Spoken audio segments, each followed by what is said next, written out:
ফ্ৰেণ্ডসকল নমস্কাৰ জনাইছোঁ সকলোকে। মোৰ RCMৰ পৰা 5,000 টকা ফ্ৰী প্ৰডাক্ট আহি আছিলে আৰু মইনো কি ৰিচিভ কৰিলোঁ আপোনালোকে চাওক।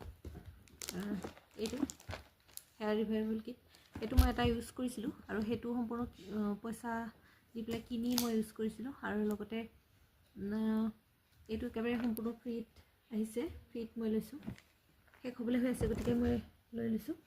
আৰু লগতে এইটো এটা লৈছোঁ বেগ আমাৰ ল'ৰাটোৰ কাৰণে স্কুল যাবলৈ, আৰু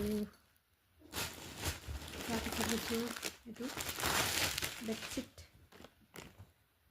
RCMৰ ফ্ৰী প্ৰডাক্টত বহুতে এতিয়াও ক্লিয়াৰ হোৱা নাছিলে, নাই কিছুমানে সুধে যে অকল খোৱা বস্তুহে ল'ব পাৰি নেকি, মানে গ্ৰচাৰী বস্তুখিনিহে ল'ব পাৰি নেকি, তেনেকুৱা কোনো কথা নহয়। কাপোৰ কানি নিউট্ৰিচাৰ ছাপ্লিমেণ্টখিনি কনফিডেঞ্চি ফ্ৰী প্ৰডাক্টত সকলোখিনি ৰিচিভ কৰিব পাৰে, কিন্তু কেপচুলত অহাখিনিহে অনলি কেপচুলত ল'ব পাৰে আৰু নিউট্ৰিচাৰ্জৰ অহাখিনিহে নিউট্ৰিচাৰ্জত ল'ব পাৰে। কিন্তু কনচিষ্টেঞ্চিত আহিলে মানে চব বস্তু উঠাব পাৰে, নিজৰ মন মৰ্জি সকলো ল'ব পাৰে। আৰু এইটো হাজবেণ্ডৰ কাৰণে এইটো লৈছোঁ গৰম চোলা,